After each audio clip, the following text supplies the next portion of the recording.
3 mois pour venir à la yeshiva. 3 mois. Il étudie un jour. 3 mois au retour à la maison. Passer les fêtes à la maison. Le lendemain des fêtes, 3 mois de voyage. Vous connaissez pas le TGV. Un jour il étudie. Il s'est retourné à la maison. En fait, il étudiait 2 jours par an. Et les élèves de la yeshiva se moquaient de lui. On se moquait de lui. Barbera de Chadiova. C'est comme si tu dis le rabbin d'un jour, l'élève d'un jour. Khalash Da'ate. Ouais. Il était vexé, il s'est dit, je suis Sechok des Re'ou Eneye. Je suis devenu la blague de mes amis. On se moquait de moi. Est venu chez lui Rabbi Yochanan, il lui a dit, s'il te plaît, n'aie pas de hakpada, on dit en français, pardonne-lui. Parce qu'ils vont être punis. Phrase de shalom, ils seront de toi. Et il dit un passou. Vedarash, Veoti, Yom Yom Idreshu, Vedaat, Damki, que on ne va pas allonger, pour nous enseigner du passou, quand la Rosek Batora a filu Yom Echad Beshana, Malé ala Bakatouf, Keilou Asa pour la Chine. Il suffit qu'il ait étudié un jour dans l'année pour que ce soit considéré. Explique Rabbi Israël Salanter. Il nous dit comme ça. Quelqu'un, il a sa paire de tefilines, il a oublié chez Al-Hakim. Il marche. Il a fait 1 heure en voiture. C'est une mitzvah. Le fait d'aller faire une mitzvah, c'est une mitzvah.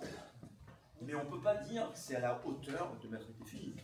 Mettre les tefilines, c'est sûr que c'est beaucoup plus important que d'aller à la tefilin. Un Moël, ouais, il marche une demi-heure pour faire le Brit Mila, il aura une récompense sur sa marche de demi-heure, mais on ne peut pas comparer la marche à la mitzvah. Dans l'étude de la Torah, nous dira Israël, je m'en vais chaque pas à valeur d'étude de Torah. C'est au même niveau que l'étude de la Torah. C'est-à-dire, quelqu'un qui prend sa voiture, il a besoin de venir au cours, et dans le cours en face à face, on comprend mieux sur un Zoom. Donc, dès qu'il rentre dans sa voiture, dès qu'il sort de la maison, chaque pas est considéré comme étude de la Torah. Pas comme un accessoire à la Torah, pas comme une préparation à l'étude de la Torah, c'est une étude de la Torah. Donc la réponse à elle, tu viens, mais comprendre une autre chose. Et c'est ce qui est très important. Quelqu'un que pour lui, il aurait voulu étudier tout à l'heure.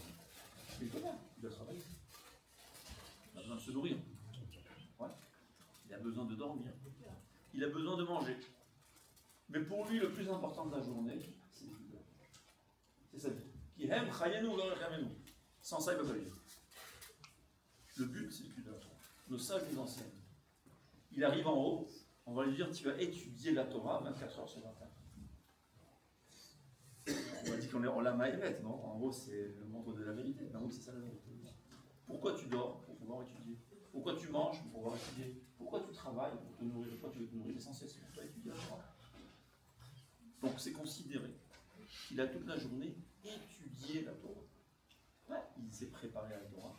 C'est l'étude de la Torah. C'est ça le but, c'est ça l'importance d'être koféa. Fixer un moment d'étude de Torah. Quoi qu'il en soit, c'est pour moi le plus important dans la journée. Et je pense que celui qui a écouté la Torah, il vous dira, pour moi c'est le plus important. Et bien qu'il sache, il n'a pas gagné 1 heure de Torah, il a gagné 24 heures de Torah. Même son sommeil est considéré comme étude de la Torah. Pas seulement une préparation à la Torah, pas seulement une aide à la Torah, mais ça s'appelle étude de la Torah. Il y a Barbera Vechad Yoma, il est élève de Yeshiva un jour, c'est comme toute l'année. Et bien il est élève de Yeshiva 1 heure par jour, c'est comme toute l'année. C'est la même chose. Alors, on se souhaite à tous Bezrat Hashem. Le prochain Sioum, il n'y aura plus de place. Bezrat Hashem, il va Amen. Amen.